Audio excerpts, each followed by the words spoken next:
마음의 밭이 휑하신가요? 그렇다면 잘 오셨습니다. 여기는 사람이라면 주님께 물어풀어야 될 이야기. 사주풀이입니다. 그러면 출발해 볼까요? 출발! 네, 출발!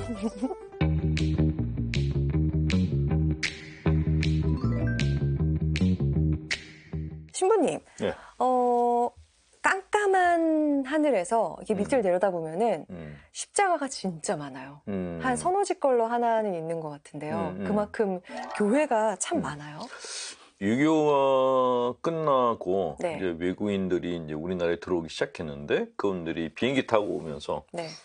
우리나라를 내려다보면서 깜짝 놀랐던 게 그렇게 많은 십자가가 있더라는 거예요. 그래서 한국은 크리스찬들의 나라인가? 라고 생각했다는 거죠. 네. 근데 우리나라는 개신교, 천주교뿐만이 아니라 정말 다양한 종류의 종교들이 있습니다. 근데 이렇게 종교들이 우리나라에 많은 이유가 있습니다. 왜 그래요? 남쪽에 살고 있는 많은 분들이 트라우마를 갖고 있죠. 뭐 일제시대 때를 겪은 그 일본에 대한 트라우마, 또 유교를 겪었던 분들, 유교 트라우마, 6.25 트라우마, 또 군부 정권 때 트라우마를 갖고 있는 분들도 있고, 국제 탄압 트라우마. 그렇죠. IMF 터졌을 때 그때도 사람들이 많은 트라우마를 겪었고, 경제 트라우마. 이렇게 여러 가지 트라우마를 갖고 있어요. 그러니까 심리적으로 한국 사람들은 불안정한 상태에 있어요. 그래서 종교를 찾는 거예요. 그러니까 종교는 불안을 먹고 산다라고 그렇게 얘기를 하거든요. 네. 그러니까 마음이 불안하니까 의지를 하기 위해서 종교가 많아질 수밖에 없다라는 것이고, 네. 이거는 일본도 좀 비슷해요. 그래요? 일본 사람들은 보통 한 사람이 종교를 2개, 3개 가지고 있대요. 오, 다른 종교를요? 예, 가지고 있는 이유가 뭐냐? 지진. 예, 지진에 대한 불안감 때문에 일단은 양다리가 아니라 여러 다리를 걸쳐놓는다는 거죠. 그 다신교적인 현상이 생기는 것은 사실 불안 때문에 그렇다라고 보는 건데, 우리나라나 일본이나 똑같이 불안감이 있는 민족이기 때문에 종교가 많다라고 그렇게 이야기할 수 있습니다. 어딘가 의지할 때가 필요하다는. 그렇죠. 의지할 때가 필요한 거죠. 네, 그런 말씀이시고, 교회가 이렇게 많은데 문제는 교회가 병들었다. 사이비가 많다. 이런 얘기도 참 많이 들리거든요. 예. 건강한 교회와 병든 교회, 병적인 교회, 어떤 차이가 있는지 짚어주세요. 건강한 교회하고 병적인 교회하고 사이비 교회하고 좀 다른데요. 우선 요즘 뭐 나는 신이다라는 그런 영화를 보고서 많은 분들이 JMS 정명석의 그런 일화를 보고서 다 경악을 금치 못하겠다고 얘기를 하는데, 네. 우리나라의 사이비 종교들이 꽤 많아요. 꽤 많죠. 뭐 JMS뿐만이 아니고 뭐 여러 이게 종파의 사이비들이 있는데, 왜 이렇게 사이비 종교, 그러니까 사이비 교주들을 보면은 한결같이 학벌이 형편없어요. 초등학교를 간신히 나오거나 뭐 초등학교도 못 나온 사람들이 많고, 어린 시절에 굉장히 어려웠던 사람들이 거의 대부분이에요. 네. 근데 왜 이 사람들이 사이비 종교의 교주가 됐을까요? 대체 얼마나 말을 잘하길래 그런 거예요, 신부님? 적은 자본으로 네. 돈이 없어도 사기를 치기 제일 좋은 게 종교예요. 그러니까 지금 얘기한 것처럼 네네. 이걸로. 그렇죠. 털어가지고. 뭐 예를 들면 뭐 정명석 같은 경우에 내가 성경 2,000번 봤다 그래요. 성경책을 갖다 너덜너덜하게 만든 걸 옆에다 놓고 네. 내가 2,000번 봤다 그러니까 사람들이 다 우와. 그리고 뭐 내가 네가 여기 올 줄 하나님한테 계시를 받았다 그러면 계시 받았는지 안 받았는지 아무도 몰라. 그렇죠. 근데 받았다 그러니까 또 와 그래. 이렇게 감언이설로 사람들을 홀려서 많은 부를 창출할 수 있는 게 사이비 종교예요. 그래서 우리나라의 사이비 교주들이 그렇게 많다라고 얘기를 하는데, 네. 이 사이비 종교들의 공통점이 있어요. 지난번에 이제 수도자들이 가난, 정결, 순명선을 한다 그랬죠. 사이비 교주들은 정반대로 살아요. 그거하고 정반대로. 일단 순명 그런 거 없어요. 사이비 교주들의 특징이 내가 최고다. 그렇죠. 네. 그러니까 나는 신이다. 나는 신이다. 그렇죠? 그게 뭐냐면 심리학 용어로 자아 팽창이라고 그래요. 사람의 자아가 있는데 이게 팽창했다는 거죠. 그를 속말로 간이 부었다. 그렇게 얘기를 하죠. 간땡이가 부어가지고 튀어나왔죠. 내가 하느님이다라고 얘기를 하는 거예요. 그게 공통점이에요. 나는 메시아다, 하나님이다, 성령님이다. 이렇게 자기가 자기 자신을 갖다 신격화시키는 현상이 네. 사이비 교주들의 특징이에요. 네. 또 하나의 특징은 자기가 경험한 사적 체험이 엄청난 것처럼 부풀려서 얘기를 해요.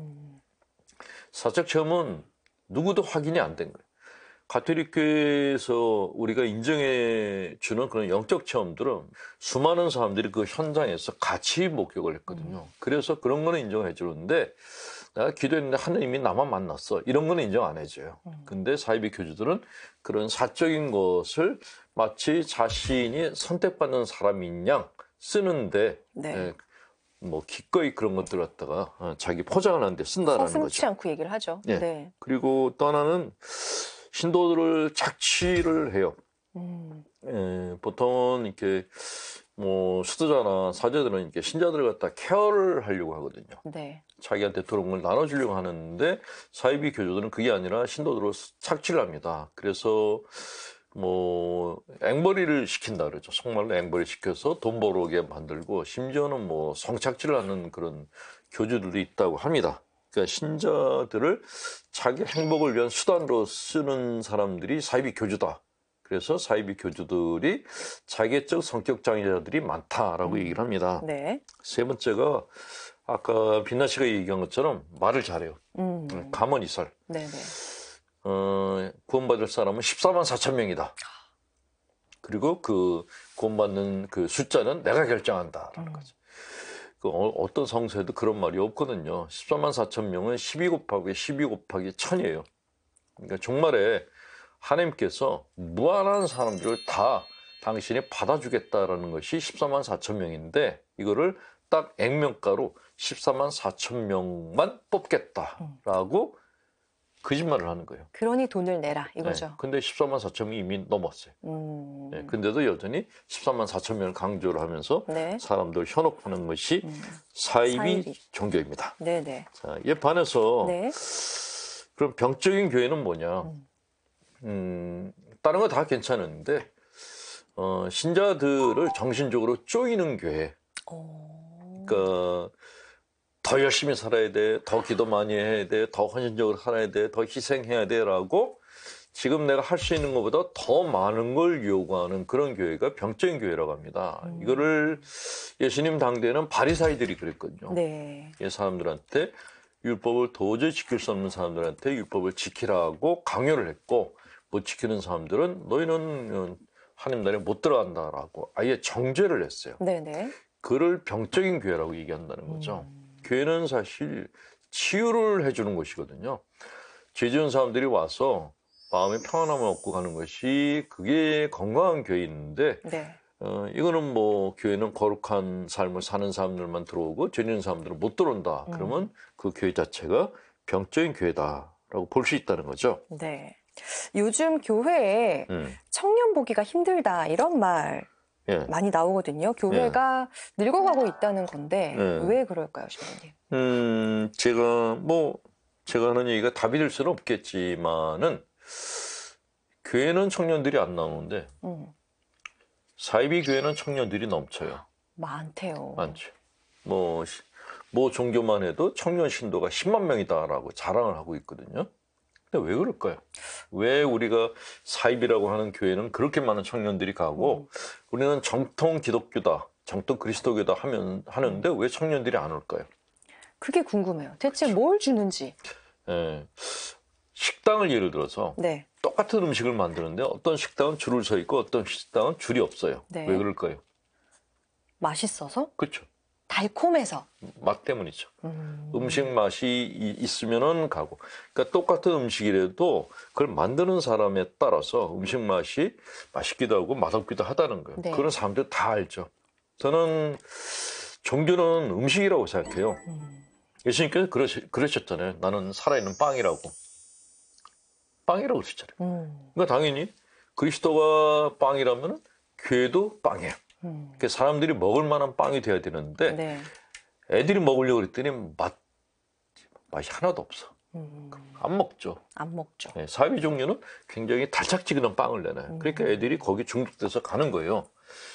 그걸 보고서 우리는 건강한 빵을 만드는데 왜 네. 애들이 저렇게 불량식품을 먹으러 가지라고 야단칠 일이 아니라는 거예요. 왜 우리 빵이 맛이 없을까에 대해서 생각을 해봐야죠. 그러니까 청년들의 욕구보다 네.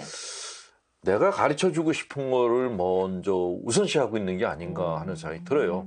아이들이 원하는 거를 들어줘야 되는데 네네. 내가 아이들한테 주고 싶은 걸 생각하게 되면 아이들이 안 하죠. 그러니까 부모님들이 네. 애들한테 음식을 먹이는데 네. 내가 먹고 싶은 거 주는 거하고 애들이 먹고 싶은 거 주는 거하고 다르잖아요. 다르죠. 그러니까 교회도 똑같다는 거예요. 청년들이 원하는 거를 갖다가 듣고 해줘야 되는데 그냥 교회가 가르쳐주고 싶은 걸 얘기하니까 아이들이 이게 무슨 이런 구닥다리 같은 얘기야 그러고 다 떠난다는 거예요. 듣지도 않고. 네. 청년들을 개인적으로 잘해주고 아이들의 이야기를 들어주고 아이들이 듣고 싶어하는 이야기를 들려준다면 청년들이 오지 않을까 하는 그런 생각을 해봤습니다. 네, 그렇습니다. 필요합니다, 정말. 예. 네. 유럽에서 교회가 많이 줄어들고 있다 이런 얘기도 많이 들리거든요. 심지어 뭐 극장이나 클럽으로 바뀌는 성당도 있다 이런 얘기 들었어요. 예. 근데 사람들이 성당이나 교회는 안 가도 점집은 나가요. 유럽에서도요? 그럼요. 그래요? 유럽 사람들도 점집 많이 찾아요. 뭐 타로니 네. 사주 보는 거. 그 유럽 사람들이 더 좋아해요. 동양 철학을 통해서 자기 인생의 앞날 알고 싶어 하거든요. 네. 그러니까 교회에 안 나오는 이유는 제가 생각해도 신부들은 신자들의 인생의 앞길에 대한 답을 주진 않아요. 그러니까 주님의 말씀, 그러니까 주로 윤리적인 얘기를 하거든요. 네. 근데 윤리적인 얘기는 그 신부 때 강론 안 들어도 책을 통해서 다 알 수 있는 거예요. 책에서 나오는 내용이 더 수준이 높아요. 그래서 성당에 기도를 하러 가는데 들을 게 없다라는 거죠. 그러면 점차 안 나가게 돼요. 정말 열심한 극소수의 신자들만이 미사의 맛을 알고 나가지 네. 일반적인 사람들은 나가봐야 뭐 그 소리야 그러니까 안 나간다는 거죠. 근데 사람들은 누구나 자기 인생의 앞날에 대한 답을 듣고 싶어요. 맞아요. 그 답을 딱 주는 사람들한테 찾아간다는 거예요. 맞아요. 그러니까 이런 현상은 비단 유럽뿐만이 아니라 우리나라, 뭐 일본, 뭐 다른 나라들 거의 전 세계적으로 공통된 현상입니다. 그래서 종교가 앞날에 대한 정답은 못 주더라도 정답이 아니더라도 그 비슷한 답이라도 줘야 되지 않겠는가? 물론 이제 뭐 사회 정의나 무슨 여러 가지 뭐 세계 평화나 기후 문제나 이런 거 얘기하는 것도 맞는데 근데 그거는 그 개인이 갖고 있는 고민을 해결해 주는 그런 답은 아니거든요. 사람들은 내 개인의 문제에 답을 찾아요. 맞아요. 그 답을 주는 시스템으로 바뀌지 않는 한 사람들은 오지 않는다. 그런 말씀을 드리고 싶습니다. 삶의 뭐 그 길은 아니더라도 방향 정도는 제시를 해주면은 그렇죠. 그러니까 보통 신자들이 고민하는 거는 큰 고민 아니고 그냥 가족 관계, 맞아요. 뭐 사업을 했는데 이게 잘 될까 안 될까 불안감, 그러니까 주로 불안, 우울, 분노 뭐 이런 감정들에 흔들리고 있거든요.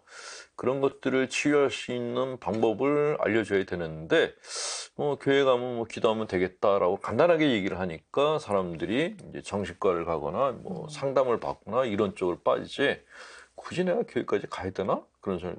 그러니까 나한테 답을 주지 않는다고 생각하는 게 그게 우리 교회의 문제가 아닌가 하는 생각이 들어요. 그래서 신부님 저는 1년 후에 잘 풀릴까요? 어떻게 될까요? 지금 묻는 거예요? 네.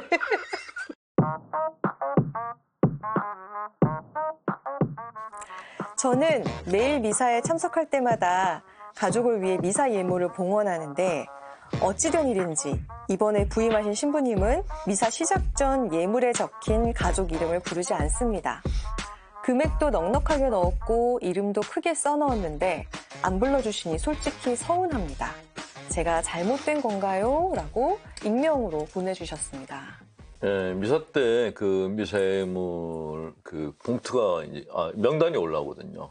근데 그거를 읽느냐 안 읽느냐 하는 거는 사실 본당 신부 마음인데 이게 정해진 건 없어요. 그래요? 근데 사실은 신부들은 서번트라고 그러죠. 하인이라고 그래요. 서번트는 서비스를 하는 사람이라는 거예요. 네. 서비스 정신이 있는 사람들은 읽고 네. 없는 사람들은 안 읽어요. 그냥 네. 내가 갑이라고 생각하면 안 읽어요. 근데 읽어주셨으면 좋겠어요. 그러니까 이제 내가 갑이라고 생각하는 사람들은 당신들이 낸 거는 하나님이 알아서 할 거니까 내가 굳이 읽어줄 필요가 없어라고 하는 건데, 근데 그를 낸 신자들의 마음을 헤아리는 사람들, 그 네. 정신적인 서비스를 하는 신부들은 하나하나 다 읽어주고, 제가 어떤 신부님 같은 경우에는 네. 이름만 읽는 게 아니라 그 미사물을 낸 밑에 사연까지도 읽어줘요. 이분은 뭐 가족 중에 누가 아프셔서 이거 청하셨는데 교우분들께서 같이 기도해 주셨으면 좋겠다라고. 그러면은 그 얘기를 듣는 사람은 정말 감동이죠. 그렇죠. 마음의 위로가 되고 예, 안정이 예. 되죠.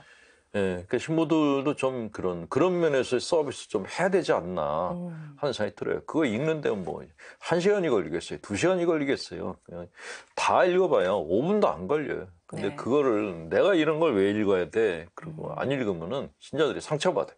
사실은 제가 저 본당 신부할 때 네. 제가 있던 본당이 명절 때마다 이제 연미사 예물을 받았어요. 네.